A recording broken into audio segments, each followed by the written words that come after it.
Thank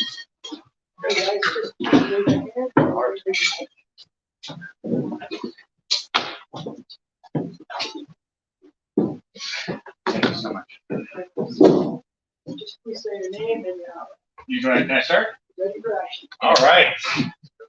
Hi, this is Nick Hausman with Wrestling Inc. Congratulations on your win tonight. It was a really brutal bout and an even more emotional kind of post-match moment there with you all in the Briscoes. What was going on there? Like, you know, you guys talked a lot of trash and it got very emotional all of a sudden. It kind of felt like almost like a send-off until the Bucks came off. Like, what was going on? What was going on there after the match with you guys? As you can tell on my face, in real life, I've been in a lot of fights, and I haven't won very many fights. I've been in a lot of fights with my best friends too, and when things like that happen, you get done with your fights and you respect the guy a little bit more. And I think that's what it was tonight. Those guys, we've honestly, this is my best friend. We've never met those guys before final battle. And tonight was our first time ever touching a professional wrestling ring for a professional wrestling match. And God damn, when you have something like that happens tonight, it doesn't happen every single day. And we were lucky enough that somebody decided to allow that to happen. And we were lucky enough to have it with those guys, and we understood that. And guys are that tough, and they want to be as good, and they want to match you intensely, match your athleticism, your enthusiasm, physicality. You can't help but respect it, you know. Yeah, I think the thing about it for us, like you said, the harder you hit somebody, I think the more respect you earn from them when they hit you back, and they don't fold. And all this with those guys, and I hate to use this word because it's overused, but it was organic. Like we never started messaging each other saying, hey, let's set something up. It was just, there was buzz that started online, and people started like, hey, we want to see this match. And for a while, we didn't even respond. I mean, we finally, let's throw some fuel on the fire. They keep talking the trash, so let's show how it's done. And the whole thing has been a roller coaster. We didn't know when the match was going to happen, if, where, when, but this guy never let it die. And we found out it was going to happen probably about a day before all you guys did, before it was announced. Like, it was literally about a day before. We had already, I made plans this weekend to be home in North Carolina. I was supposed to be home with my family right now, and we got the news, and I said, "No family." Nope. That's the thing with these guys. It's always just been about being real. They were real. We were real. We weren't trying to be anything we weren't, and neither were they. And I think people appreciate that. And then the match out there tonight, we weren't trying to go out there and have this super fancy contest, athletic contest. We just wanted to fight and to feel. And I think ultimately, in real life, they think they're, as great as guys they are, and as much respect as they have them. They really think that they're the best tag team maybe of all time. Obviously, myself and Cash think that there's no other tag team that can do the stuff we can do, and that makes for a great competition. Yeah, so we had no plans on shaking their hand after the match. It wasn't something like we thought it would be a cool moment. But sometimes the best moments are when you're in the moment, and it just happens. And after that, as much as I would love to punch them in the mouth every single night, because I want to show the world we are the best, and I think this right here does that. Right. There's nothing they should be ashamed of. They shouldn't, hold their heads down. They should hold their heads up, and we're going to make sure that they knew that and that we appreciate what they've done, not just for wrestling, but especially for Ring of Honor. Thank you. Joel? Hi, guys. Hi guys, how important was the bus from the arena, the building? It was insane. I mean, how important was the bus for you guys to perform tonight? Yeah, the buzz over the last couple of months, for me,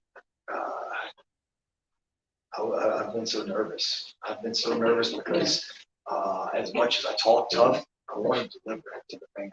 Because without them, I can't go home to my beautiful wife, daughter, and be there. You know what I'm saying? And so delivering a match that would live up to their expectations is scared shit. Especially while trying to stay true to ourselves. Like wrestling a style that we're going to wrestle when fans are kind of more used to Car crashes. crashes and stuff. And you know, I had an idea of what I wanted it to be, and we had an idea of what we wanted it to be. But man, you never know if you can hit the marks that the fans want to see. And as soon as we got out there and hearing them and then seeing how excited they were just for the match, that meant the world to me. That's the stuff that I live for. You know? I think, especially coming out of the pandemic, you appreciate things so much more. And like, I had fun wrestling during the pandemic era, but I think it made me a better wrestler. I think it made him a better wrestler. I think it makes everybody a better wrestler because you don't have the crutch of the crowd sometimes to know when something's good or bad. Or if something is bad and the crowd's good, they can cover that up for you. So I think wrestling during the pandemic, when you don't have that, and it's just you out there having to rely on yourself and thinking, this is good, this feels right. Coming back to a crowd like this, where it's 2,000, but it seems like 20, and they're just, I would rather wrestle with a crowd like that every single night than a crowd that sits on their hands and they're 20,000 deep, because I want to feel the energy every single night. Like when I'm in there and I get goosebumps talking about it, you can like, literally feel the reverberation from the crowd through you. That's there it is again. We're lucky. We're lucky. We're lucky, man, to do the. We're so lucky. So guys, just 2 more questions, please. Let's start with Stu. Stu Meyer from the Horn and Sportscast Talking Wrestling out of Austin. First of all, congratulations on the win. This match has been talked about for seemingly months. This was that dream match. So, and I know you guys put a lot of pressure on yourselves, and Briscoe too as well. How much more pressure did the anticipation of this match, everybody, clamoring for this match, how much more pressure did that add to you? I think the unpredictability, like I said, like we didn't know, nobody knew, so I think that made it even more of a buzz because like it's all over the place. There's zigzags. There's there's no straight line where you can see the end in sight where you know where it's leading to. So every now and then there's like a ring stone in, and then you get a bit here, a bit there where you can kind of build on it. And like I said, because of that, I think that added to it. It made it more special because it wasn't just by the numbers, cut and dry. We see where it's going. Like nobody did. Like I said, we found it a day before everybody else. So I think that made the buzz more special. But I think also people appreciate what we bring to the table, what the Briscoes bring to the table, and they just want to see good wrestling. Yeah, I think the extra Zoloft I was taking every day for the last few weeks, talks volumes of the anxiety. But man, that's what we strive on. I don't know, aside from again my wife, my daughter, and what I perceive to be God, there's nothing more beautiful than professional wrestling. And we are lucky, not because he sits there beside. We're lucky that we have a man that loves professional wrestling as much as we do as fans, as wrestlers, that produces professional wrestling. And we got to go out there tonight and not only live our dream and tell the stories we've wanted to tell for years, but man, my God, I without getting emotional, I got to do it with my best friend too, and just taking that and being able to say we could go down as one of the greatest tag teams ever. That means more to me than anything. So we live on that anxiety. We live on that pressure, and I'm just so glad it's over. Yeah, sometimes like the day of the show especially, I always question why I do this, because the anxiety and the nervous energy that just is in me makes me want to just run away and never do this again. But then as soon as the music hits and you go out there, it's just the best thing you could ever do, and it's addicting. And I think that's why we push ourselves so hard, because we know like if we give everything we have, the fans are going to give everything back. And there's no other job like that where you can go out there and you you can literally get the immediate returns on the work you're putting in just based off everybody out there that's watching, and you know when it's good, it's good. But man, the anxiety leading up to it is bad. Last question, Will. Thank you, Will Washington, Grapsody on Fightful.com. Along with this match and the match you guys had this past Wednesday with the Gun Club, you guys seem to be kind of heading into some new territory as a tag team, being fan favorites. Can you talk a little bit about how that's kind of changed your approach in the ring and what you see for yourselves going forward with the fans behind you? Yeah, I don't think it changes anything. You know, if we changed anything, the fans would not want to cheer us. I think they respect us, and I think that they see the passion that we bring into wrestling. So I don't know if there are baby faces and heels, you know, things like that. I think there are guys that and girls that the fans attach themselves to emotionally, and that's what I'm here to do. I'm here to make, you know what I mean? For 38 years, he made me feel a certain Whether he was way. a good guy or a bad Yeah. guy, it didn't change how Yeah, he felt. he hated America. So did I, dude. I don't get it. And that's what I want. That's what I want as a wrestler. I want to make you feel something. I'm not comparing myself to freaking one of the greatest of all time. What I'm saying is, I want to make you feel a certain way. You know, I can't do a tope. I can't like Sasuke over the top rope. But god dang, I'll work as hard as I can to make you feel a certain way about who I'm wrestling with, and to the point where you can't deny it. And you either love me or you hate me. And if you love me, that's cool. And if you hate me, that's cool too. Because at the end of the day, I work my ass off and I earn my check. And I get to go home and take care of my family. And if you like that, you fucking like it. If you don't like it, you don't like it. That's okay. You know, I don't consider FTR, or, you know, I don't consider us to be good guys or bad guys. We're just fucking guys. You know what I mean? So new territory, we're still locking up. You're still snatching the headline. You know what I'm saying? It's the same thing. Do I appreciate the fans? I fucking love them. You know, I freaking love the fans. Sorry about that. I love them, and if they love us back, it's cool. And if they don't, I'll be okay, because tomorrow is Saturday. You know what I mean? And I'll still be there tomorrow. Yeah, like I still want to stay true to what FTR is, who we are, like what we've always been. But I like that it gives us a unique challenge. There will be like a little bit of differences here and there. Like I haven't thrown an arm drag in a decade. Now I'm throwing them every night because I'm Steve-O, baby. It's just the approach will be slightly different, but we're still going to cheat if we get the chance. We're still going to take every shortcut we can. And, you know, you can cheer us, you can boo us, but as long as you feel something, I don't give a shit. That's it. Just feel. Just feel. I love wrestling. And if I may, you know, Yes, we talked. Thank you. I appreciate it. We spoke before the match, and on this subject and what you just asked about, Will, a lot's changed in the last couple of years in pro wrestling. These guys 2 years ago weren't even in AEW, and now they've held tag team championships, the AEW World Tag Team Championships, the AAA Tag Team Championships, and the Ring of Honor World Tag Team Championships, so good. all in a couple of years. And things have changed so much. And Cash brought up wrestling in the pandemic era, and what a conversation that the three of us had before the show actually was, we didn't know what tonight was going to be, and I knew the attendance had really turned great, and since specifically we announced this match, things had picked up. Like we had only sold, and I should not, before I bought the company, before I signed the agreement to buy the company and we announced it, I think they had only sold about 250 tickets, and we ended up with like over 2,000 people here today.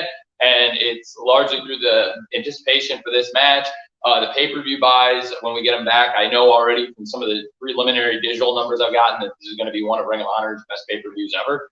If not, you know, it's up there. And this match had a ton of anticipation, but we talked about where we were about a year and a half ago when they were the World Tag Team Champions, and they had the match in AEW full gear in front of, you know, about maybe, let's say, about 70% as many people that were here, but it was a very different type of thing because Daly's Place, we had social distancing, the fans are wearing masks, people were just getting used to coming back, in New Japan, they were just clapping, and even here, people were a little bit more restrained. But when Young Bucks versus FTR happened in AEW for the World Tag Team Championship, it may have been the worst moment of your life. It may have been one of the worst nights of your life.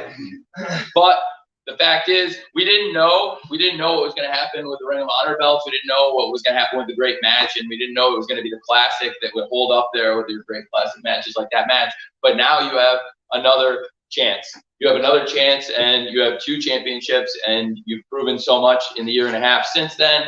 And now, instead of about 1,250 people in a 5,000 seat building, you're going to be wrestling in front of 5,000 people in a 5,000 seat building, and every single one of them wants to see FTR versus the Young Bucks, and a lot's changed, and things have maybe changed around a lot in that time. But one thing that hasn't changed is the second time around. I think it's going to be a great match, and I can't wait for Wednesday. And congratulations to both of you, and I love you both very much. I love you, dude. I love professional wrestling. So much. So much. Thank you, guys.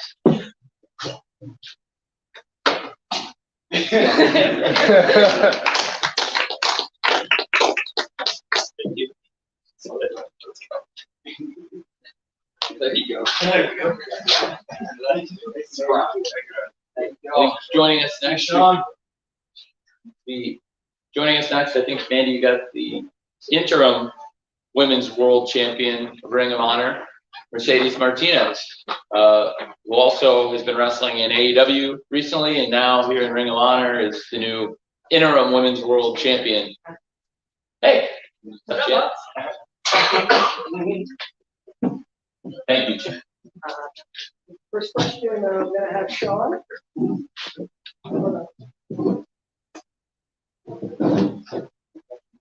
Sean on staff at Fightful. A couple of years ago, you passed up what at the time could have been a big career opportunity with a new group and another company, and now you're wrestling for AEW. You're the interim ROH Women's World Champion. And I know there's been a lot of ups and downs since then, but like in that moment as you won that title, how did you feel about those decisions? Because I mean, one always leads to another. I'm always a big believer that the universe has a plan for you. You make decisions based on what's going on in your life, and there's always a path that you have to take. I think it wasn't so much passing up AEW back, 2 years ago. It was more or less, I think they were still learning, and I was still trying to figure out where I was going at that time. It just wasn't the right time. To be honest, it was a screwy thing. Yeah. I told her, so she was through, here's what happened. Here's what happened. She was working with us, and here's why. So obviously I like Mercedes a lot, and I had worked in putting a match order and a card together for All Out. She was very prominently featured in All Out, and I actually was coaching and worked with you and liked her a lot. And we got along really well, but it was before the TV renewal. And I went on the Jericho cruise pre-pandemic, and it was a very eventful cruise. A lot of stuff happened. There was a lot of stuff that weekend, and Booker T was on the cruise. And he brought up to me how I'd really missed the boat on Mercedes, and I told him, I was like, that's the kind of, Mercedes is exactly the kind of person I would really like to have in AEW, and I was looking, and I was using her on a non-contract basis basically building up to when I had the budget to sign her, because before the TV deal, our revenue stream totally changed, and you saw me bring in literally dozens of free agents since then, dozens. And she absolutely would have been one of them. She signed with a competition before I got the contract, and it was probably within weeks. So Booker was kind of it was a funny conversation here. I was trying to explain to him, I worked with her. We worked on the Battle Royal together. I thought she was awesome. And now I'm going to go out and start signing people. And after that, we signed a bunch of big names like Brody Lee, Matt Hardy, and next year FTR, Sting, and many others, and built up a lot of names. And she would have absolutely been a name I was really interested in. So that was a conversation I had with Booker T on the cruise. And I legitimately was referring to retribution, though. I mean, you passed up that opportunity.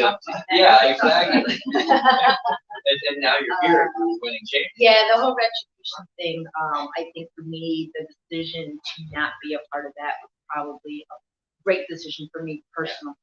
I always believe my legacy has to be me in my truest form, which is as Mercedes Martinez. Not part of a group or in a mass. And not to take away from anything that anybody in that group, they had their own decisions to make. For me personally, in my career in 20 years, I really did not want to change anything that I worked so hard for. The basis of my career has always been, I want to do this my way. true to my form, the truest that I can be, very authentic, and it was always Mercedes, Mercedes, Mercedes. And have I turned down opportunities? Yes, of course. And I just truly believe that that was not the direction that I wanted my career to go. And everybody was on board. There was no bad press or anything on it. Everyone was on the same page. They understood where I was going, what I wanted to do for my career. And that was it. And, I left and went back to NXT and kept my career there. So it was, for me, it was a good decision for me personally. That's all. That makes sense. Sorry, I didn't know that's what you meant. No, I thought you meant all. Touch I on that thought it's a good story too. It's a good story, and also it's like true because I really did enjoy. We had a good time at All Out, and then I enjoyed working with you, and I wanted her to come back, and it was the one that got away, and now we're back together. Both kind of fit. Who's up next? Yeah. Righteous Rage, Pro Wrestling Illustrated and Rhapsody Podcast. You said you've had a 20-year career. Congrats on a great career. How do you approach matches now as a 20-year veteran when you're up against a lot of talent that is highly touted? The internet loves these people, and you just come in as a veteran and play your role. How does it feel to play that role? I take it with pride. I really do. I think with me coming in the old school mentality, less is more. I think my body can only handle so much. You want to put out the best you can and really show that you can go with the young girls or guys, because I don't care who I'm in with. I think it's just building my body up and preparing my body up for those big matches and going all out on the big matches. And when you have smaller matches, you kind of save your body. It's really just when I go in there, I teach the girls, hey, this is how you can do this better. Save your body for the long run. You want to have longevity in this industry, you really do. And if you go out there and you're constantly just go, high spots this, high spots that, you're going to potentially have yourself an injury and you're going to take yourself out of the game. I truly believe, with me having injuries in my career and being out 2 years here, 2 years there, it's because I was go. I was in that mentality just like they were. Now going into my 21 years now, I work a little smarter. I really do. I pick and choose what I can and can't do, but still being able to deliver on those matches and still highlight the girls as well. My match with Willow tonight was phenomenal. And we wrestled a couple years ago, and this match is a whole flip of what we did and what she can accomplish. My job as a veteran is to lift these girls up and get them to the level that I'm at and show the world that, yes, they can do all this crazy stuff, but when they're in the ring with someone like me, they have to learn a different style, different way to showcase themselves. And it's really just getting them to have the experience to be able to do that when they do wrestle other people, and then when they do get to my level, would they be able to take that advice as well? So I take it really personally, and I really do want them to understand that my job is, if I'm here, I want them to get here and surpass me, because my job is to pass the torch at some point in time and give them that experience, and I really do. I really think longevity is the name of the game. I wouldn't be here 21 years if I didn't think longevity was the game. But tonight was not the night. No, I'm still in my prom.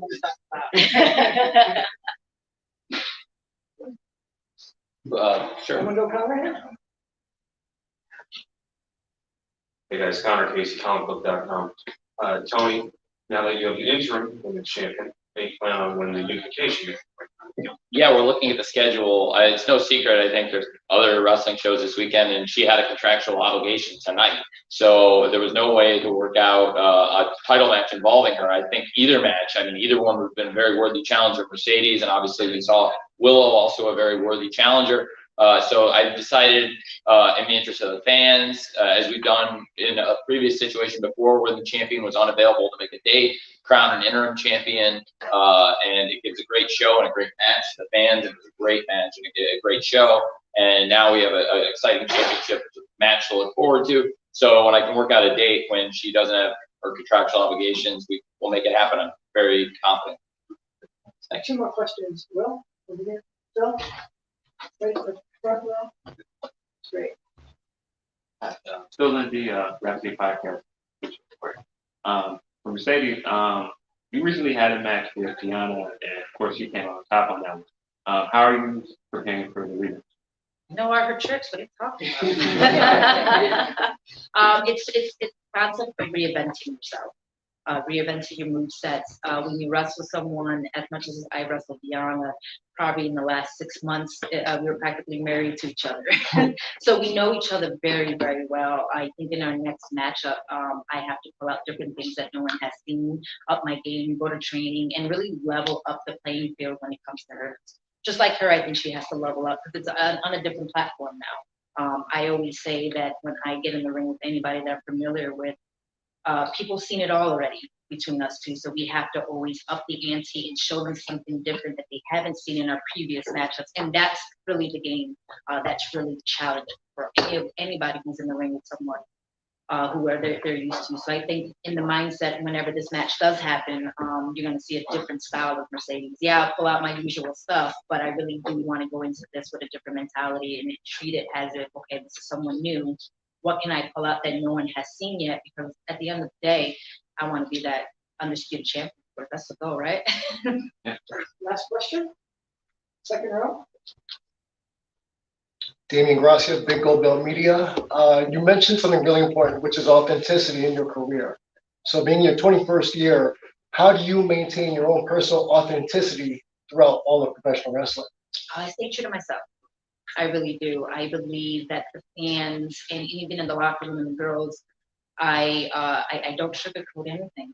What you see is what you get. It really is. There is no character when you see Mercedes out there. There is no fakeness to me at all. The way I speak, the way my mannerisms are, it's really me when you see me out on the street. And I believe that that can cater to a lot of people. I don't need to play a big character. I don't need to be this big thing. It's just, I always believe when I started wrestling that I just wanted to wrestle. I wanted to wrestle just as me and not the glitz and the glamour. I wanted to be raw, rugged, like gritty. And that's really what it comes down to. And for me, my lifestyle is like that as well. It's very just hustle and grind always. Never stop. Anything can happen in this business. It can get taken away from you like that. And if I stay true to myself, I know that everyone out there, can be true to themselves if they really want it. I don't want someone to change me for them. If I'm going to change, it's going to be for me. It's not going to be for anybody else. And if you don't like it, that's too bad. It really is, because I'm not going to change for nobody.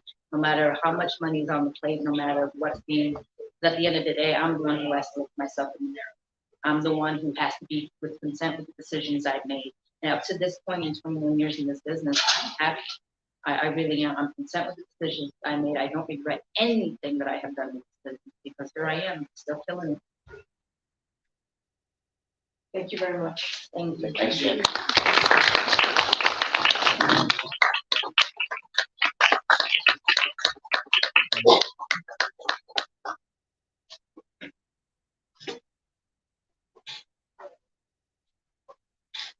Okay, I think next we've got ready on deck here, coming in next, the undisputed Ring of Honor World Champion, Jonathan Gresham.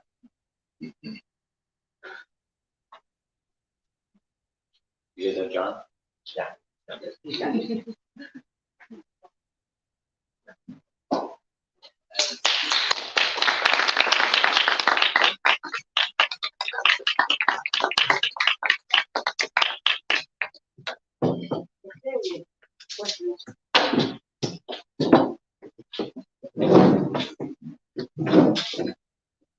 Yep, in the back there.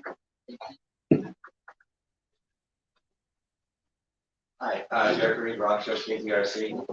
I had a chance to talk with Jay Lethal a little bit earlier in the week, and as we see you come out victorious in the match, Jay Lethal comes out, has some things to say to you. We didn't really get a chance to hear any answers at the end of the show. What do you say about Jay Lethal?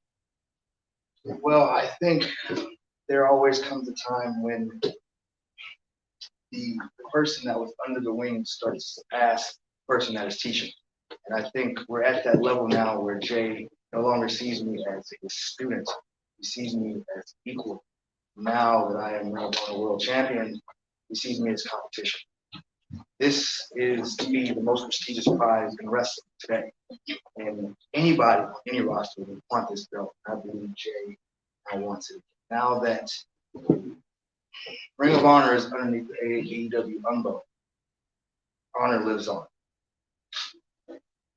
And up under this new banner, I feel that people want to be the center of attention because all eyes right now are on you. And that's what Jay wants. Do something. Yeah, go ahead. Oh, okay. Yeah. Okay. Yeah, Okay. sure. I We'll get it to you. I don't want to break protocol here. Okay, thank you. Kind of a question for both of you. It was definitely something I noticed tonight with Wheeler and Joe that the announcements on Twitter you made, Tony, were also AEW announcements on a Ring of Honor night. Now, Jonathan, are you interested in bringing the title to AEW to defend it? Do you want to keep it in the company? And Tony, are you looking to mingle Jonathan and that title into AEW, or do you want to keep Jonathan separate? If I may, no, I definitely would love to have Jonathan defend the title in AEW and on AEW programming, and I think that's definitely something possible. And Jonathan's traveled the world, and he can tell you better than anybody, I think, about his vast experiences wrestling and all of the championships he's held in all the promotions around the world. So I am excited for him to defend the championship in AEW, on Dynamite, on Rampage, on lots of our great programming, and also I think there are a lot of great relationships that we have with other companies and relationships Jonathan has with companies, and I think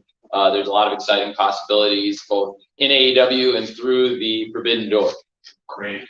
And Well, for me, it would be an honor to take Ring of Honor to national television. The funny thing is my life has been somewhat like a Cinderella story. I grew up in wrestling, idolizing the men and women that worked for Ring of Honor, and my passion grew. It got me out of a lot of trouble. I wouldn't be standing or sitting next to Tony Khan right now if it wasn't for Ring of Honor. And my goal was always to be Ring of Honor World Champion. I never told anybody that I worked night and day to get exactly where I am today. And my goal along the way was to make sure that Ring of Honor lives on. And I want to take the idea, the essence, the heart and soul of Ring of Honor to everybody around the world. Now that Tony Khan has acquired Ring of Honor, I can now do that. I really appreciate the passion that he has for professional wrestling, the passion that he has for Ring of Honor. If it wasn't for Tony Khan, Honor would have died.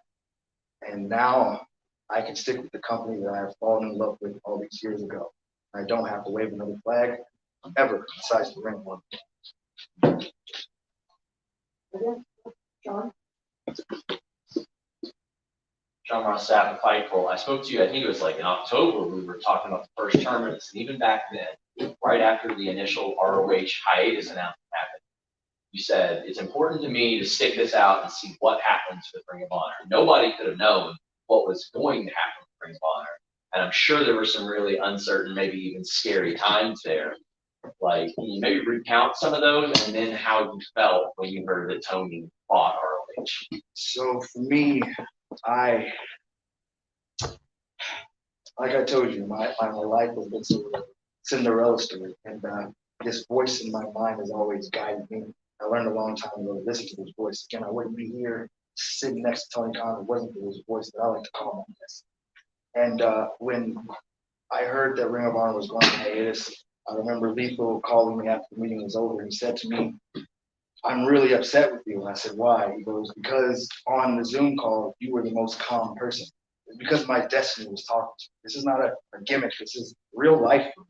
And my destiny was talking to me, and it was telling me that everything was going to be okay. I had no clue what was going to happen, but I knew I had to keep Honor alive. So I went around the world defending the Ring of Honor World Championship because I truly felt that something was going to happen. And I was on tour in Ireland in my hotel room taking a nap. And I get a phone call from Bandito. And he tells me, hey, amigo, do you know what's going on? I said, no, bro, I do not. And he tells me that Tony Khan purchased Ring of Honor. And that's when it hit me. My destiny was right. Honor will live on.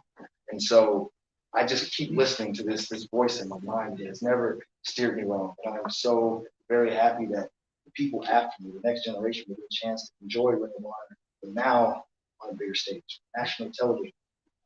And I just want what happened to me to happen. And just this company, the men that fought for this belt, on this championship. It just means so much to me. So I want to thank you. I haven't gotten a chance to thank you for buying Ring of Honor and keeping it alive. Thank you. Thank you so much. Thank you, Jim. Adam? Well, what culture wrestling? You talked about idolizing Ring of Honor, and in the video back before the match, talking about the original ROH World title. One of the first faces we saw was Samoa Joe, if not the first. So your reaction to him being back in Ring of Honor, and Tony, your reaction to having in All Elite Wrestling as well. Well, I think I'm very excited to have Samoa Joe in both Ring of Honor and All Elite Wrestling. I thought his timing was impeccable, and I'm sure the champ agrees. But I'm very excited, and we're going to hear from him shortly, actually. So I think you'll get to hear from him as well. But I know I'm very excited about having Samoa Joe in AEW. Samoa Joe is going to be on Dynamite on Wednesday. And it was great to have him here at Supercard, and I thought it made a great night of great wrestling, even a bit more special. And it was a really cool moment to see Samoa Joe in the ring. I think with Jonathan Gresham and Lee Moriarty, a few different generations of great wrestlers and great Ring of Honor stars, and all people that potentially could be competing also in AEW. And very excited about a great championship match to end a great pay-per-view tonight at Supercard. For me, I'm just very excited, from the locker room to the people that are making special appearances tonight, like Samoa Joe, Christopher Daniels in the locker room, Jay Lethal is here, BJ Whitmer is here. And to me, when I became conscious of how wrestling can be, in my mind, how wrestling should be, I call these men, these great men, the originals.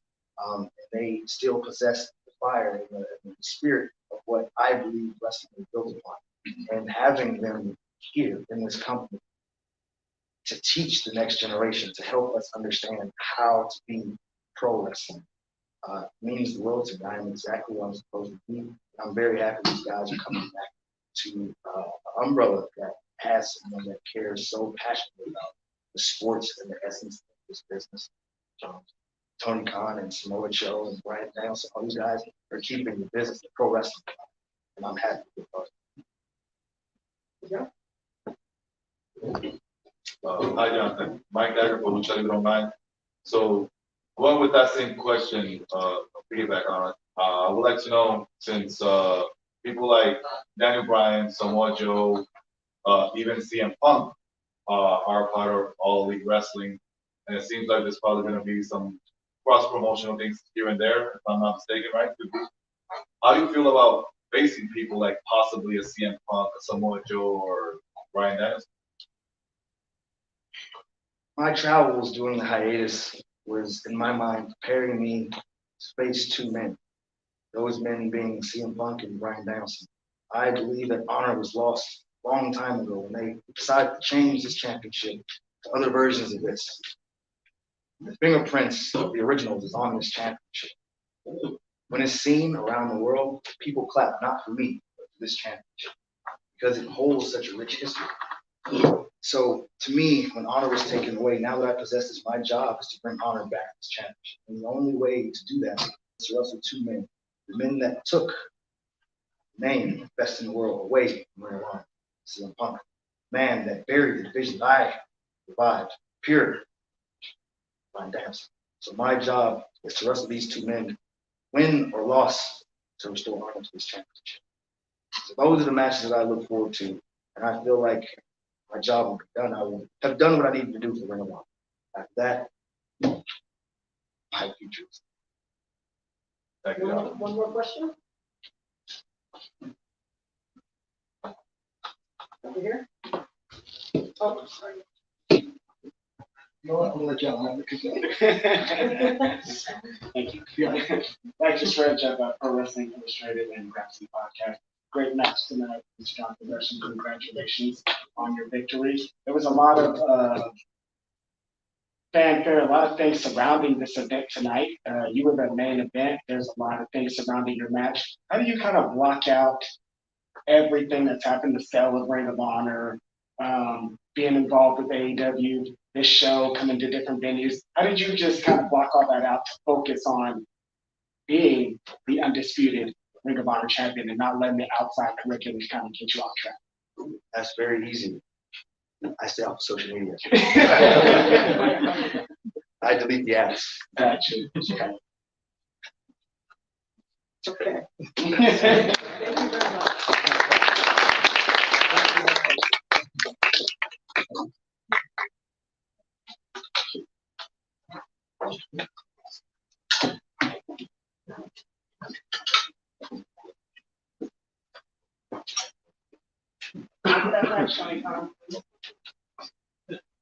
Please put that fine down. All right, I think one more guest on the floor. Well, ladies and gentlemen, welcome back to Ring of Honor, and welcome to, for the first time ever, to AEW as well, this coming Wednesday on TBS on Dynamite. Ladies and gentlemen, here he is, Samoa Joe.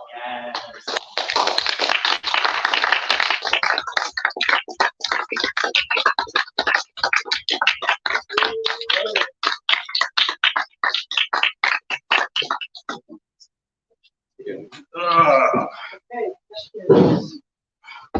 Well, let's go with Sean. Sean Ross Fightful. I know it's been probably an up and down last year and a half for you, personally, professionally. This is kind of for Tony too. The first time when Joe seemed like he would be available, was that something that you were like immediately interested in exploring?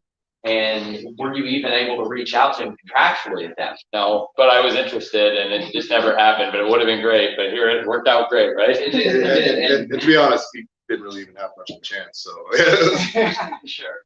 But how are you feeling now? Because I mean, it was obvious that like they would be somebody that was interested in you.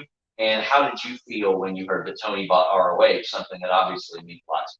obviously, it was a major surprise to me, especially coming from my former position and how hard I was pushing to buy the library for the other company. So let me know why I was being such a difficult process. But when that did come up, at the same time, having Tony have it and knowing how much he loved wrestling.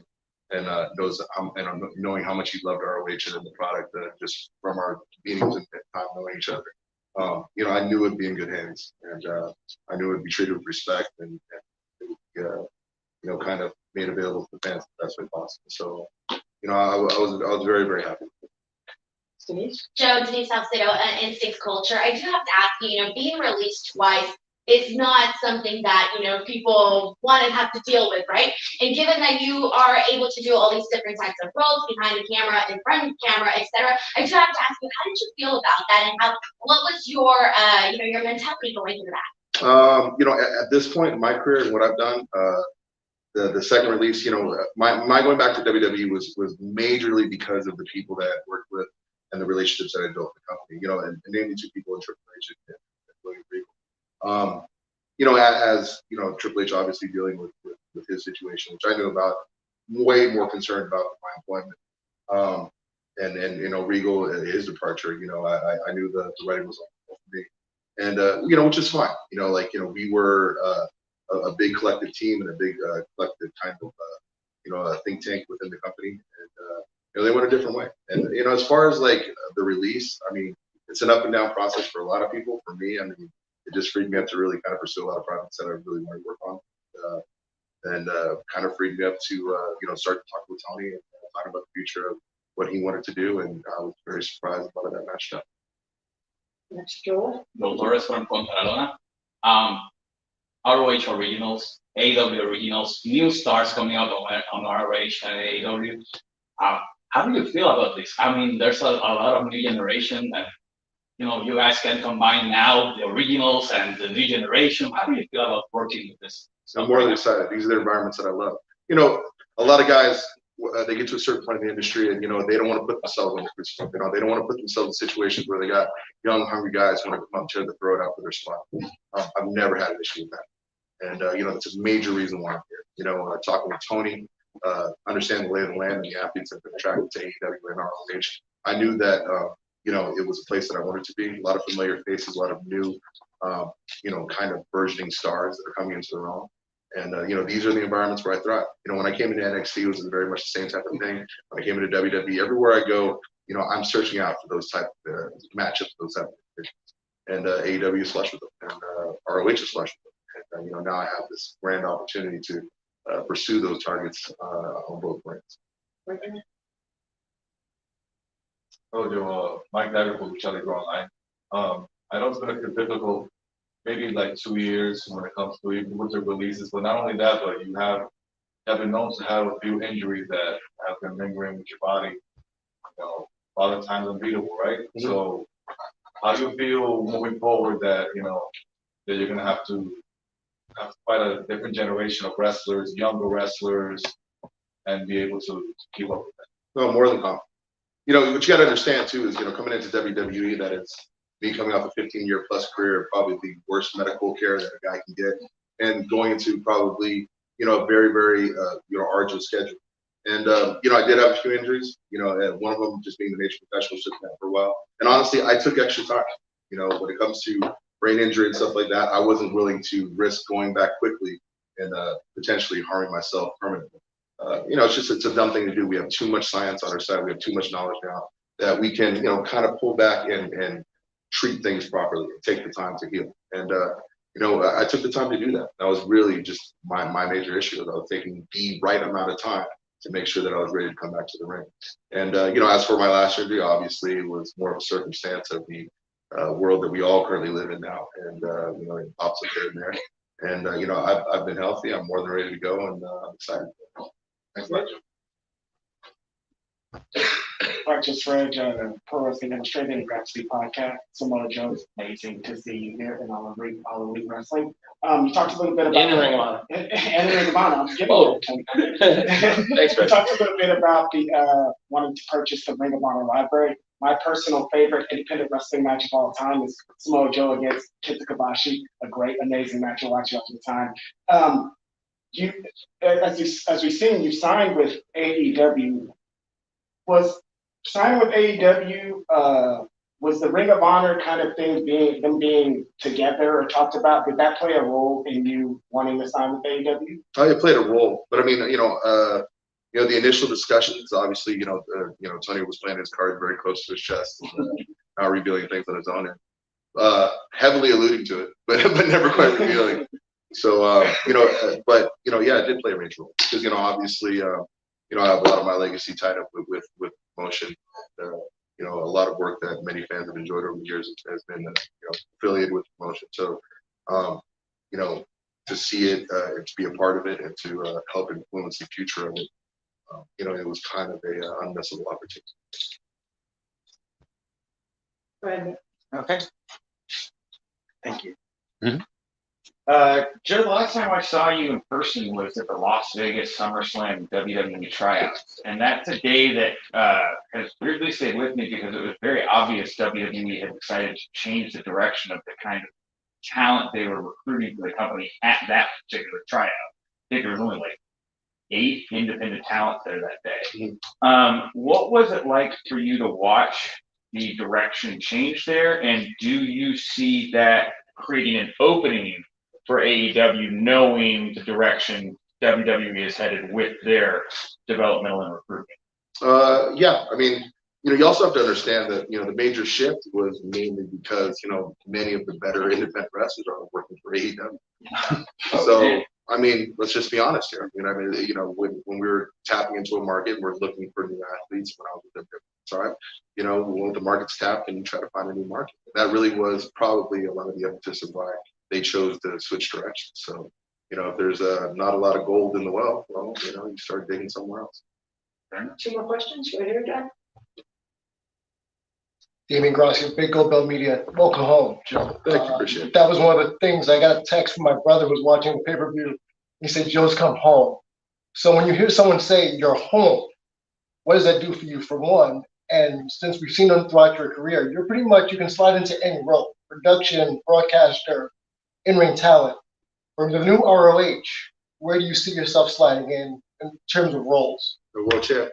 I mean, that's why I'm here. I mean, I tried my bit at bettering the world of professional wrestling, but at the end of the day, I'm here in AEW, I'm here in ROH to be a unified champion. I'm here to win the AEW championship. I'm here to win the Ring of Honor championship. I'm here to win anything they put in front of me. Me and Tony have already talked, I'm more than willing to go into the Owen Hart and win that. Like, this ain't a game anymore. I mean, listen, AEW's got a lot of feel-good moments, a lot of great wrestlers who really respect each other. I don't respect nobody until you're in the ring. Coming out there, smack people in their mouth and take what they have. That's pretty much my edict when I'm here. Let's get it real clear. I mean, hey, broadcaster, mentor, good guy, hey, I am all those things, but not here. Not here. Last question? Go ahead. Hi, Samira from Wrestling News Co. So you were talking about how there's some newer talent here in AEW and ROH. Is there anybody that you would really want to get in the ring with? You know, I had a pretty large list of graphics. And the roster is flush with those types of individuals. But every day that I go out there, it's important that everybody knows that they're not special, they're not unique, they're another target in my way. They're another person who I must go through to get what I want. So as far as who do I want in AEW, I want it all. If you got an issue, you think you're the man in the company, come see me. We'll switch that up. We will fix that perception. That's why I'm here. Thank you very much.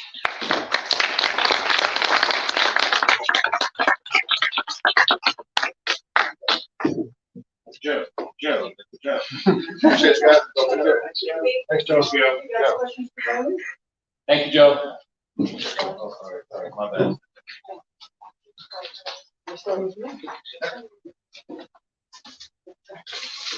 Congratulations, Tony. This is a really fantastic show. Thank you. A lot of fun stuff that happened on Thank the you. show. That's great to hear. Thank you. You're welcome. I wanted to follow up on a report that Sean had over on Fightful about this show. There were two talents that apparently were booked and then taken off the show, and that was Killer Cross and Scarlett. Is that true? And if so, why were they taken off the show after they were booked? They weren't booked by, nothing was really booked until I took over. I think there was some stuff that had been announced, but they had never been announced on the show. And given some of the stuff on the show, I thought, like, for example, I really like him a lot. I like Killer Cross and Scarlett. I don't think they were specifically locked into any match or specific thing, although it's possible the prior management had talked to them. I think the prior management had talked to a lot of people. But I tried to stay true to the stories of Ring of Honor, and I want to build a new era of Ring of Honor, and I tried to feature a lot of the former names and a lot of names of the past, and also debut some people in Ring of Honor for the first time, some wrestlers from AEW like Brian Cage and Swerve and others. And then, it was very cool, and there's a lot of people who have history in Ring of Honor who've wrestled there in the past or even recently who are in AEW. So I thank you for saying you like the show, and I thought it came out great. But yeah, when I took over the booking, I think there had only been a few things announced, and that wasn't one of the things, and there was no match locked in or anything, but total respect for both of them, and could have easily seen that fitting in too. Great, thanks. Hey Tony, just want to start by saying congratulations on a great first step for Ring of Honor. I know we're fresh off of it, but do you have any updates as far as touring for Ring of Honor, television deals, or when the next event? I cannot give that information yet, but I wanted to make sure that this is a really special night. I consider it a transition show. It's been a while since Final Battle, and last month, it's been about a month now that I announced the agreement to purchase Ring of Honor. And this show, they had committed to some people. To Nick's point, there were matches that had been announced, and there were tickets that had been sold. And Gresham versus Bandito for the undisputed title had been announced, and a few other matches too. And like I said, they sold a few hundred tickets, and they'd also made agreements with the pay-per-view providers. And I didn't feel right backing out on the fans or the business. And I thought we would make the best of a situation. I never expected to be here this weekend. I love being here with the fans. I cannot get out of this weekend fast enough. Go back to Jacksonville. But it was a unique situation to do it this year. And with Ring of Honor having made the commitment, I thought it was the right thing to do. It was weird having Rampage on, and a great Rampage. If you guys haven't seen it yet, it's a great show. Like, I'm really proud of both shows tonight. I think you'll really enjoy it. There's a lot to look forward to. As The Young Bucks were advertised. They were in two places at once. And Young Bucks versus Top Flight's a great match. Jimmy Hayter versus Sky Blue is a great match. The House of Black versus Fuego del Sol and Uno and Stu is a great match. And we had an amazing main event with Powerhouse Hobbs versus Keith Lee. It is a cool main event when you see it. So it's just a great night of wrestling. And it was surreal having both shows on the same night. And it was surreal being a part of this, coming to Ring of Honor, meeting people for the first time. Having Tony Schiavone in the back helping out is pretty surreal. How many times have we all watched the last episode of Nitro? And Tony's getting produced by new people, and it's a surreal situation. And, they didn't even take Tony with them, which they may have regretted during that Buck Bagwell versus Booker T match. Not because of anything those guys did. And Scott Hudson and Arn are fine, but I don't think Scott Hudson and Arn ever called a match together. And that's one of the things I thought was good about having Caprice and Ian together tonight. They have a lot of chemistry and experience together. I didn't want to put a first team out there because Arn and Scott are both great announcers, but they just didn't have the chemistry. So I thought it was unusual on in front of millions of people at that point to put a new team on the air, and I don't think it really felt authentic to the millions of people who watch WCW. So I did want to try to capture an authentic experience, and it was a Ring of Honor show. It was very different from what we would do with AEW. There were different people involved, and I tried to do as many things from the onset to make it authentic to the Ring of Honor fan, but also make it clear we're launching a new era, and the whole thing was awesome. So no, thank you. That's a good question to ask. I'm not sure where it's going to end up and when it's going to happen, but we've had a really good conversation with Warner Media. I think they're really impressed by what we've done with it, and they were really cool because I have a TV contract, and they didn't have to let me do this show. And what Ring of Honor was and what it would have been.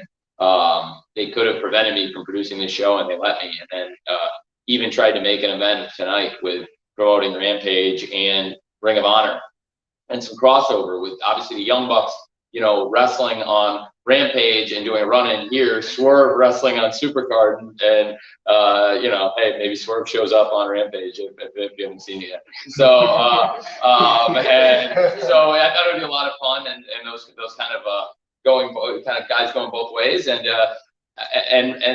they were very supportive of us doing this. I think they wanted it to be a Ring of Honor show and not an AEW show, which is great because that's what I wanted too. So we were totally on the same page. I promised them I'm not going to go do an AEW show and try to cut you guys out of it.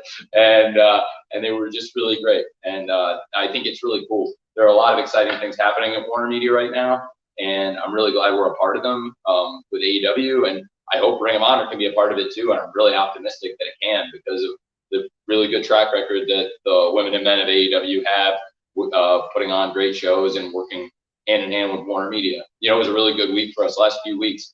Dynamite has ranked in the top 3 shows on cable. The only 2 shows both times. The only thing that's beaten us in the last few weeks has been the ESPN NBA doubleheader, which they paid billions of dollars for. So it's a very strong place in the world of television and the world of professional sports and media that AEW sits in right now.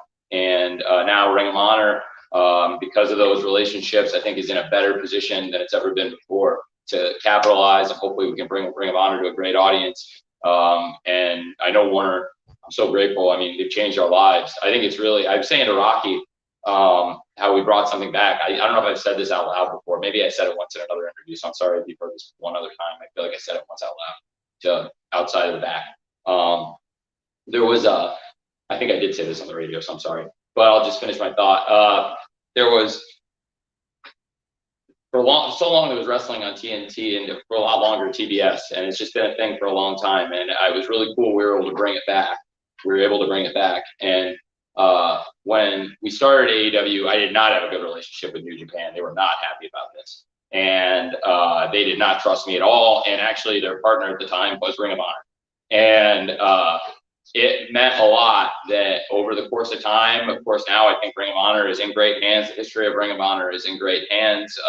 I'm very grateful to everybody that made tonight possible. But I was saying to Rock, how cool is it that we've put all this back together? Now the New Japan Ring of Honor relationship is repaired. You see Minoru Suzuki is the new Ring of Honor TV champion. Great milestone, as we were saying, that it's the first championship in America Suzuki's ever won, which is pretty amazing with all the great championships he's won in his career. But also, looking, this Ring of Honor moment gave us a chance to reflect. But we were saying recently it's pretty cool because there was wrestling on TNT and TBS for so long with WCW, and then it's like a big hole in my life as a fan, and I think in people's lives. Maybe not everybody, but there's thousands of people. I think there's like a hole in our lives, whether we knew it or not, that like there should be wrestling on Turner, there should be wrestling on TNT and TBS. And it was great to bring it back, but it's also great to repair the relationship with New Japan, and then be able to bring Yuji Nagata back to TNT, and to be able to bring Ishii to AEW, and hopefully he can come back again and bring other great stars from New Japan that haven't been over here yet. And now to bring Suzuki to Ring of Honor and have him be the TV champion, and so many great stars from AEW have gone to New Japan. And again, that's a relationship. I think it's the wrestling company that's on TNT and TBS. It just feels right. They should have a relationship with New Japan, and Ring of Honor should have a relationship with New Japan. And now it's all come together. So I think that's really cool. Hi, Tony. Mike from Lucha Libre Online. Yeah. So I have a question. You're already basically living out your dream. You made and have your own wrestling company, right? Now you buy a second one for you. How much pressure are you feeling right now that you have to produce all of the AEW shows and book them, and now you have another baby that you got to take care of? I feel like we got through a really good week. This was a really high pressure week with Dynamite, Rampage, and Supercard, and now that all three shows have aired and been shown to the world, I feel great about all three shows. Dynamite was really, I thought, an excellent show top to bottom. I felt great about it. It's a great number. Again, it's one of the top three shows on cable, and it's up like something like, I don't know, 30% year over year, something like up a big number, ballpark 30% year over year, which is tremendous performance for anything on cable. And when you look at how the universe of cable has trended to be up 30% year over year without factoring in any cord cutting or anything like that, it's outstanding. And within the world of wrestling, it is the best number year over year of anybody's done, which is really awesome. And I really am very proud of what we did this week, because not only do we have a great Dynamite, but then went out tonight, and obviously, I felt good about Rampage airing tonight, but as I've said, and went through those matches, but then tonight there was a lot of pressure to do something I've never done before, which is a Ring of Honor show. And it's not like an AEW show, because I know the spirit of AEW, because I've been at every single show we've ever done, and there's not a match that's ever happened in AEW where I was in the chair. And but there at Ring of Honor has never been a match where I was in the chair, and there's been 20 years of matches, so it's a lot of history, and there's a lot of fans, and there's thousands of fans all over the world, and I'm shocked at, I don't know the final number yet, but just based on the digital projection I just got, I'm shocked. It is multiple times what anybody had ever projected for this show. So the interest in the new Ring of Honor around the world is obvious, and you heard that great crowd and saw the great crowd that we got, which was not the crowd that the show was tracking for before we signed the purchase agreement last month, and especially since we started announcing these new matches. So there's really exciting things happening in the world of pro wrestling. Obviously, there's a lot happening in pro wrestling, and I'm not naive to that being where I am right now. There's a reason I'm getting out of town. And I think I'm very excited about what we're doing, and I think it's a great time to be a wrestling fan. And there hasn't been this many things, I think, happening in pro wrestling until these last few years in a long time. And certainly haven't been this many wrestling shows on national television as we get now. So it's awesome, I think, and it's great for the fans, and especially for the men and women of the company, AEW and now Ring of Honor as well. And one thing I'll say is I don't know where the future of it is, but tonight being such a great success and support of the fans, that's going to help a lot. Like when you watch the shows, when you watch AEW, when you watch Ring of Honor, like you're helping me, you're helping the wrestlers, you're helping give us a chance. And I really appreciate it. And I think what's awesome about the wrestling fans, and what I really tried to do, and I think we've done a good job of doing, is, I watch wrestling for 30 something years, and I've seen companies get in a pattern where they don't listen to the fans. And look, anybody in this position is going to make a mistake every once in a while. Nobody bats 1,000. But what's really cool, I think, is like if we make a mistake here or there, we've always tried to listen and make it better. And I think the fans really do know and appreciate that, because like we have a really good track record of coming through on our promises. And then if we do something on a show that isn't exactly what people expected or what they wanted to see, I do try to listen to that. I can't always give everyone exactly that week what they expect. A lot of times things are happening and they're going somewhere and there's a plan. And I just know that the loyalty and support of our fans is what made this show possible. And now the loyalty and support that we got from everyone here in the building tonight and on pay-per-view is why I think there's a really good future for Ring of Honor. So it's a really good question you guys No asked. pressure. Well, no, not really. I mean, like, now the pressure's, the pressure compared to what it was, maybe like at the beginning of the week, I feel like we just like, you know what I mean? Like, it's like after you win the big game or whatever, like on Sunday, like I know how it feels. I've been on both sides of it in sports, like in real sports, you know, in competitive team sports, not in pro wrestling, but in like the world of team sports. And I'm telling you, like, I've been on both sides of it, and you take wins and losses here too. So in terms of the pressure here, it's very different than what you feel on like a Sunday in the NFL or on a weekend or like a Premier League game or championship. But it's still a similar kind of game day pressure. And today was like I said, a really weird game day because I've like never come here before.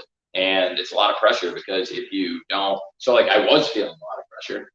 Does that make sense? No, not right now. No, I feel great. Like, because like I was feeling a ton of pressure because like Connor asked, like, it's like, what's the future of Ring of Honor? Like, and like Nick very positively received the show. It sounded like the fans really liked the show, and the boys and the girls in the locker room really liked it. So I'm excited about it, but at the same time, like, yeah, I was feeling a ton of pressure going in because like for the very big question Connor is asking, that's the gajillion-dollar question, which is like, what is this going to be? What is the future? What next for Ring of Honor? Well, like hitting a home run tonight was really important, and I feel like we hit a home run. So now, like, you know, I'm gonna walk out there and I'm about to get a Gatorade bath. So like, I feel great. I'm just like, hopefully they don't ruin my jacket. Thanks a lot. Thank you. Adam Wilborn, What Culture Wrestling. Tony, great show tonight. Your thoughts on Brian Cage's performance? Because I think a lot of people, myself included, were sort of questioning what was next for him. And he really seems to go out there and make a statement, now being part of the Enterprise. Your thoughts on that? I really like Brian Cage. I've always really liked Brian Cage. And it was funny because when I first started thinking this might be a possibility, I hadn't worked Brian Cage kind of back into my plans yet. And I couldn't tell Brian Cage, especially when like we're in a confidential discussion, that like, hey, I'm like, you know, based on where we were going with him, you know, I thought Ricky and Team Taz and Will Hobbs are in a really strong position right now. And obviously with Swerve and Keith Lee coming in, it didn't really make sense to have Brian fighting Ricky and Will anymore, because right now Swerve had a great main event last week with Ricky, and this week Will had a great main event with Keith. And if you guys haven't watched the show yet, it doesn't look like the whole situation. I mean, there's a kick-ass match and a kick-ass situation after. It's a good show. And for Brian, I didn't think it made sense for him around Taz and those guys anymore. I also thought him and Tully here could be a really good situation, especially when FTR and Tully were done. So it was like, it's funny because I really couldn't, because of the situation with the confidentiality and stuff, I couldn't tell Brian, like, I want to buy Ring of Honor and debut you and repackage you here until, you know, about a month ago. So it was funny because like Brian, God love Brian. He like told the media I picked up his contract, or somebody told him I picked up his contract. I'm like, jeez, Brian, why'd you tell people that? Like, I never told him not to, but I also couldn't tell him what I was doing with it. But I should have told him not to. But that being said, I think it was good because like people wanted to see him come back, and it made it that much better. There were a bunch of moments tonight that were like real. I took stuff that happened in real life and tried to leverage it for like cool stuff, to add a little bit more intrigue to a pay-per-view that already had great matches and great bell-to-bell wrestling, and tons of real-life interest in stuff like FTR and Briscoes, which the guys had built up. I didn't know I was going to buy ROH, and if somebody else had bought it, they would have gotten the benefit of the stuff we did for Final Battle, and I was fine with that. I knew that I might not end up with the company, and it didn't really look like I was going to end up with the company. My gut was I probably wouldn't, but I still felt like the right thing to do in December was at first to send like videos and tributes from all the great Ring of Honor wrestlers in AEW, not all of them, but a bunch of them, a lot of the great people, a lot of the great stars and top stars in AEW who used to be in Ring of Honor. And I was happy to do that for them. And then when Bandito got COVID, I was very happy to send Jay Lethal. did I know that was going to pay off in a great angle? I would later, no, I didn't. But sometimes these things work out very well. And so I did a lot of stuff, including send FTR to that show, send Jay Lethal to that show, and send in a lot of videos from stars like, you know, CM Punk and Bryan Danielson and Adam Cole. We're so grateful for. And then, you know, this thing really came together, culminated, paid off. So yeah, it was a lot of things came together really well, and Brian Cage is one of them. So the whole thing worked out really well, and I was really happy for him and for Tully, because I think it's a great situation, a great repackage for both of them. Obviously, FTR, great night for them. So I think it's worked out for everyone in that situation really well. Team Taz doing very well, Brian's doing well, and so on. So it's great. Will? Hi, Tony. Congratulations on the success of the show. One of the things you mentioned was the show staying true to the essence of Ring of Honor. And I think if you look at some of the feedback online, you can see that a lot of Ring of Honor fans are kind of satisfied with how true the show stayed to the essence of Ring of Honor. However, one of the things that fans of Ring of Honor over the last year have been really satisfied with has been the women's division in Ring of Honor. In how the division kind of launched last year, we saw Roxy become the initial Ring of Honor Women's Champion, and then the belt kind of transitioned so on from there. The person running that division at the time was Maria Kanellis, and she's been fairly vocal online about wanting to get a conversation in with you. Is that a conversation you're interested in having, and resuming some of the direction that Ring of Honor had last year with the women's division? Sure. It was a very different show at the time. I don't really have the same TV platform at this point. So I would be interested in talking to Maria. Sure. Yeah, absolutely. I think she's a great wrestler, and I've heard great things about what she did here. I do have a staff and direction in mind when I relaunch the show. I have a lot of talent in mind, including some people that have wrestled here before and some people that haven't wrestled here before. I was really excited to bring AQA in tonight. And I was excited about bringing AQA in general. Ironically, I scouted AQA in the Toni Storm match. And she wrestled Toni Storm on TV last year. And actually, I called Sanjay, and I was looking for somebody to wrestle Jade. And I called Sanjay, and I said, I really like this Toni Storm versus AQA match. I like this AQA. And she did really well, and Toni was great. And did you remember this match? And he said, yeah, I coached that match. And I said, okay, great. And tell me about AQA. And because she had recently gotten released. And she's been excellent working with her. She's worked on Dynamite. She's worked on AEW Dark and Elevation, and now also here in Ring of Honor. And there's more talents like that have wrestled here in Ring of Honor before, and some that like Willow is a great example. Obviously, recently been wrestling here in Ring of Honor. Mercedes is a legendary wrestler for Ring of Honor and a legendary wrestler in the division, and now a great interim champion. Deanna is a little bit of an interesting situation because she is the lineal champion, but she also has other contractual obligations with other companies. So I don't know when we'll get to decide the undisputed title, but there's a lot of exciting stuff happening in the division. I would be excited to talk to Maria, and depending on what she did backstage, I don't know exactly, like, for example, during the matches, was she on the headset? Was she, I don't know exactly, was she giving, I don't know about that. Like, is she a notes-taking producer? I'm not sure. It's stuff I'll maybe learn from her. As far as like the creative and stuff, I do have a plan, which I think like unfolded through the night, played out pretty well. So I have a lot of ideas, but I'm always down to take ideas from other people. And a lot of the ideas I eventually do come from other people, and I try and organize them and make them work with what I have. But I also get, I get pitched over 100 ideas a week, and most of them I don't do. So like, who am I kidding? Like 80% of them. Because you get asked too many things, and like, how can you possibly do something when like 5 different people are asking you to work with the same 20? You know what I'm saying? Like, you have like multiple people that want to work with the same person. Well, you can't do it with everyone.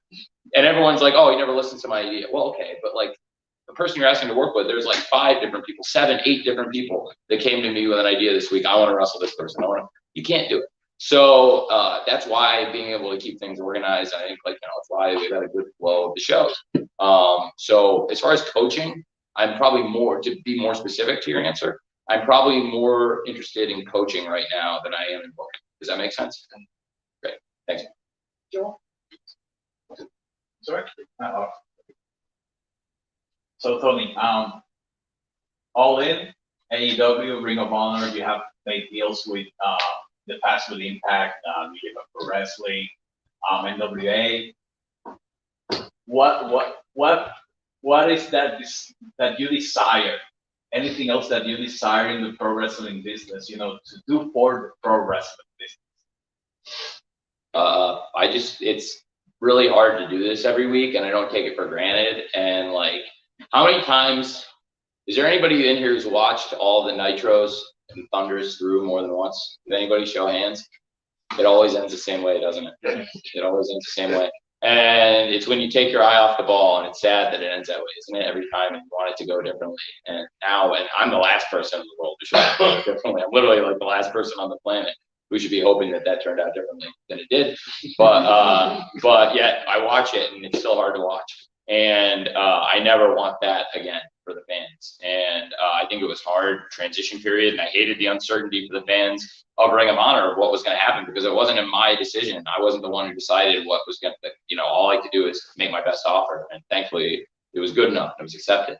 And I knew that immediately there were things I could do to help this company. And obviously, as soon as I knew that they were going to accept my offer and that this was going to go forward, I knew I had a lot of wrestlers in AEW already that could go back, like a Jay Lethal, like a Lee Moriarty, Mercedes Martinez, even Willow, who wrestled in Ring of Honor, but has also been a regular in AEW for a long time. And reaching out to Samoa Joe. It made a lot of sense when the timing was right. I couldn't do it right away necessarily, but it worked out. And it's a great story, and I think it was a great night. So for me, I just want to keep it going. I would like to keep, and it involves the fans. Like, I can't do it. I need all of you. And it involves the fans and the media, and it involves the people covering wrestling. And, I don't ask anybody to sugarcoat it. I just want people to watch the wrestling and give it a chance. Sometimes it's hard because it's not hard. I'm like, it's great. I have the easiest job in the world. Sometimes I get, sometimes I work myself up because I feel like AEW, because we do things the right way and have good shows pretty regularly, and there's a decent amount of wrestling in almost every episode. If we ever get away from something or do something that people don't like, I feel like people are almost very quick sometimes, but I also don't take the support for granted. But sometimes I think we get held to a different standard than other people. And that's okay, because I think we probably did that to ourselves, and it's a good thing, because if people have liked the shows that much, where people have said that many positive things about the pay-per-views and the TV shows we've done, I think it's a really good thing. I also think that the quality of AEW and the quality of the recent pay-per-views, the 3 biggest pay-per-views in terms of buy rates we've ever done, have been the last 3, and they've arguably also been the 3 best pay-per-views we've ever done, with Revolution, Full Gear, and All Out. That's our 3 biggest commercially, and probably our 3 best. And so it sets a high standard of performance, and I think people wonder what was going to happen with Ring of Honor, and I really felt like we lived up to our expectations, which is great. Like, there's been shows that had really good matches and really good moments on them, like All Out 2020. And that's like a really good example, because like I would go back and do things totally different about that show again if I could. But I also think there's a lot of really great stuff on All Out 2020. And like, so I think there's, I still look at the positives there. But when you do a show like this, where pretty much everything comes out perfect, or like Revolution last month, where everything's great, really our last few shows, and where the fans are happy and the wrestlers are happy, and coming out really positive in terms of injuries, because it's a very dangerous sport, and everyone's okay, seems like, which is great. That's always a great thing. So no, there's nothing else I want except to keep the fans watching AEW, and now to keep fans interested in Ring of Honor, and the fan interest and what the fans here in the Dallas Metroplex, and all the people who came and traveled here for this show, or for whatever show they came here for, the people who are here tonight, and the thousands and thousands of people who bought the show on pay-per-view, way beyond anybody's wildest expectations, are what really probably mean that there's a really good future for Ring of Honor. I have a good feeling. Thank you. More for Tony. Damien? Tony, Great show overall, gotta admit. I'm a ROH lifer from back in New York City, so it was good to see it here in DFW come to life. You mentioned your vision for it eventually, where even though you don't know where it's going to go, and today was the first day you were in the chair, so to speak, for Ring of Honor. Who will you lean on going forward if you are to cultivate your vision? Who are you going to lean on so you don't burn yourself out on both ends because you want to get into the coaching aspect? Yeah. So who, beside you being a coach, what other people do you want to Well, lean I'm on saying, to I build meant, this? what I meant by that answer, by the way, for Will, is I'm saying, like, in terms of hiring, like, the booking, I think I would have a good handle on, actually. And I listened and looked to a lot of people and will certainly solicit ideas from a lot of people. But also, I think a lot of this show came out of one place and it came pretty good. So I'm very happy with it. I'm very happy with where we are creatively and a lot of our stuff. But I also, anytime anybody wants to bring me an idea, if I can make it work and if I like it, like, I'm going to do my best. And that's something everybody who's ever worked with me knows, especially people who successfully pitch me anything.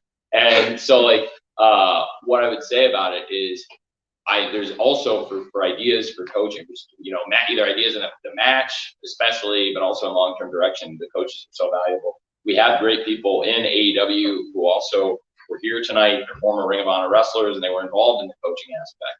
You know, Christopher Daniels, QT Marshall, Sanjay Dutt, a lot of great people. Also, you know, other great wrestlers. Serena Deeb has been here. Serena Deeb in the coaching, and so a number of great people that can get involved on screen and off screen, who I work with really closely.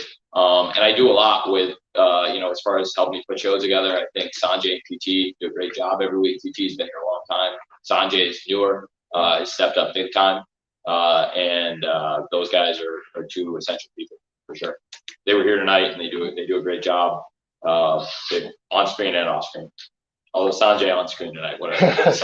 Yeah. So, Reg, and then Phil. Righteous Reg, Pro Wrestling Illustrated, Gresham podcast. Why do you hate this weekend? I don't. I don't. I love this weekend. I love tonight. Friday's great. Yeah. What I was leading to is, for me, I've been to a bunch of these weekends surrounding other companies, but specifically talking about tonight's show, I've watched a lot of great Ring of Honor shows during this, you know, crazy weekend. And so what you're saying is this is the last Ring of Honor show I'll ever see. What do you mean? What? You're gonna come to? Please, Red, some more Ring of Honor. No, I'm saying for this, like, you know, that's a year. That's a year in advance. But man, it's soul crushing to have to book that. Right. But it was already booked. But man, I think we can draw without coming here. But on the other hand, it's a tradition for the fans who do come here. And to be honest, I never looked at it like that till you said it like that. Now you're making me feel really bad. Maybe I should. Well, AEW, I always said AEW was never going to come and do this. And I stuck to that. I never said Ring of Honor would never come and do it. And actually, we've done it once. So maybe I should do it, and I'll just get the hell out of town on Friday night. But that also gives them a year to counter program. Something to do to me. So, that being said, what do you want to do? Double or nothing weekend. Well, that could be cool too. There's a lot of great wrestling on these pay-per-view weekends, and that's something to think about. That's an idea. I love ideas, and I never thought of that till the IWC brought it up. And sometimes the IWC floats things, and I don't know if it was you first or somebody else, but I did see somebody say that. I never thought about that, but it's a hell of an idea. The only thing is, from Friday, we do the Fan Fest on Saturday. But do Rampage, the Fan Fest, possibly Ring of Honor, and this is all depending on, again, I have a TV contract. I have to run things by Warner Media to do it the right way, but it's a hell of an idea. And it's very creative, but it is a lot on the weekend. And, I'll be interested. We'll see how the crowd is this weekend if they're, no, it's something to think about. It's a hell of an idea with Double or Nothing and All Out and Revolution and all the great weekends we create. It would probably work better with Double or Nothing, All Out, and Revolution versus Full Gear, because Full Gear is the only one that's on a Saturday, whereas the others are all on Sundays.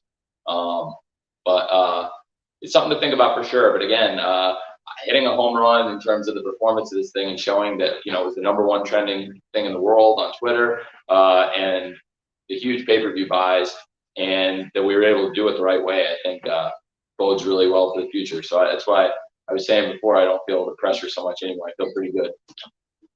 And then second row, and then that's your Phil, can I do one thing real quick? Sorry, I feel like I did not right by Reg real quick. So Reg, thanks to you, I would consider it, and you've opened my mind up to something I probably hadn't considered before. But I never looked at your perspective on how people see the event, like, because that's very fair. And I'm the first person who always says watch your wrestling. And like I said, I never wanted AEW to piggyback on anyone's shows, but you're right. It's a Ring of Honor tradition that goes way back. So what you're saying makes a lot of sense. So I have to look at it that way. So thank you. Right. In 2009, my first whatever weekend, I went to an ROH show, and I still think about that show. Yeah, well, you're right. You're probably right. It's probably made a lot of. It has. I'm sure it has made a lot of new fans, and I never looked at it that way. So you may have actually changed my thinking on it. So thank you. Thanks, Greg. You talked about. Sorry. No, it's okay. You talked about, of course, bringing back somebody like Will Nightingale and other people that's done Dark and some of your AEW shows. Another name that's done AEW shows, Trish Adora. Is there any interest in bringing her back to Ring of Honor? Yeah, I like Trish Adora. And actually, I would have been interested. She was on a short list of people for that interim match that I would have considered. I do like her, and there's the women we used I think are great, and I brought in AQA from AEW, and Alizé's been here in Ring of Honor before. She's great, and obviously I know Willow and Mercedes very well. But I like Trish, and she was actually one of the people I considered for that spot, one of the spots out here, and so yeah, absolutely I would. But it's good to hear you like her. I think she's great too. So and I've seen her on Ring of Honor, mostly in the empty arena shows. I've seen her a lot of shows where there weren't fans, and it's hard to sometimes tell. But I also, like Cash was saying, like a lot of people learned from that and became better wrestlers. I saw people really evolve, and then I know that when the fans came back at 25% capacity, on a bad night maybe it was 600-700 people, and on a good night it was 1,200 people, and it felt like anywhere from 5,000 to 25,000 because like we were so used to not having them. So I watched her, and I really liked her, and I thought it was impressive that she was doing it in matches with no fans, and connecting through the camera, which is like a really good sign, because that's what a lot of the people, like to your point, who really connected like her on Dark. Although there, she was good on there, but I probably saw her more and actually thought I saw her connect more in this past year in Ring of Honor, if that makes sense, in some of the TV matches that they did with her. And that's one of the reasons why I did consider her for a spot here, and she would be a good person to bring back. So thanks, Bill. That's a good question. I can do. Is there anybody who did not get to ask me a question? Second row, and we should be covered. Good evening, Tony. Matt Bishop, Slam Wrestling. So the Briscoes had obligations with Impact tonight as well. Did that, not to throw the phrase, but did that impact how you formatted the show tonight? No, because I thought it was obviously going to be a great match, and I also thought that it made a lot of sense for a lot of reasons. If you look at how everything was formatted, it's for a bunch of reasons, and I just thought it was like there's no one reason you do things sometimes when you're putting formats together, but tonight was a little different because I had 2 shows on. So I thought it would be, if you look, Swerve was the first thing on the pay-per-view, and he's the last thing on Rampage. Young Bucks were out, and then the way it went, they were on, not long after that, they were on Rampage, and the two did it again. And if for the, they referenced it on, they never said it because I didn't want to spoil on Rampage what happened. So we didn't say it was for the Ring of Honor belts. We said it was for the AAA belts. But what they say, if you watch their promo on Rampage, is like, by now, everyone knows we accepted your challenge. So it didn't really spoil the pay-per-view for anyone that was DVRing it, but it was like, if you watch both, it was a little bit of a Rick Rude, 2 places, 1 night moment for them and for Swerve. And yeah, I mean, it's, it's, I don't know. Having gone through it, like having been through this, when I from like the beginning to the end, it's probably one of the more surreal experiences I've ever had in pro wrestling. Because I'd never been unfamiliar in my own company with some things and some people before. Like we all started from scratch together to come into something new and like meet new people. It was really different. But What was your question again, man? No, seriously, come on. That was with the Briscoes, people carrying it in. Yeah, okay, so that, like, I didn't, so the deal was, with Joe coming, again, this is also surreal, and like talking about it, and like I've never had to deal with this with people having like, bookings on other stuff, and like it didn't really play into it because I think they were on last, aren't they on last on the other show anyway? I think so. It would, I think it could have gone on that, but I also thought that like with Joe coming, it made a lot of sense, and it wasn't just Joe, but we did so much at the end of the show. Like, we saw so many things, like the relationship between Gresham and Lethal, the tag team champions for a long time, and the mentor-protege relationship they have, something that came to light at the end of Final Battle, and also at Death Before Dishonor, you know, with Moriarty and Lethal. And to have Moriarty out there after that, when the moment with Gresham and Lethal breaks down, Sanjay getting involved. If you know Sanjay and Jay well, they're best friends. I mean, Sanjay and Jay Lethal are best friends for 20 years. And so I know how the kind of chemistry they have. I think there's a great thing brewing there. And then to have them out there with Gresham and Lethal and Moriarty and Sanjay, and then to have Samoa Joe show up, I thought it was a really powerful moment. It did a lot of things. So did what we did at the end of Briscoes and FTR. But I also thought it would be a great thing to have the undisputed title match on last, and it worked out well for everybody. So their schedule and their other bookings, I mean, they're the Ring of Honor champions coming in tonight. So I think that was what everybody's concern was first and foremost. And whatever ends up happening tonight, I wish them the best in the match. I think they're wrestling the Good Brothers, I believe, who are also great people. And I wish all four guys the best. But I don't think that was the big concern of what we were doing. I think they wanted to have a great match with FTR they've been looking forward to, and that was their focus. And for me, I wanted to make sure that went on in probably the right timing. And then we had great stuff after that with Suzuki winning his first American Championship versus Rhett Titus, who's been so important to your Ring of Honor.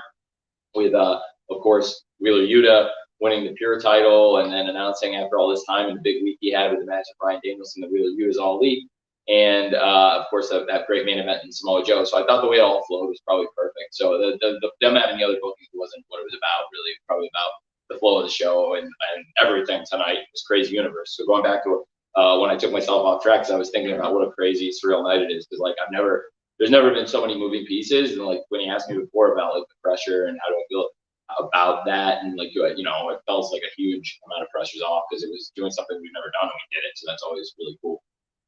Thank you guys for this. I really appreciate you all being here, and it was because of you guys and ladies and everybody here that the show was such a great success, and you're all awesome, and I know everybody in the room loves pro wrestling, and that makes me feel really good about it, so thank you.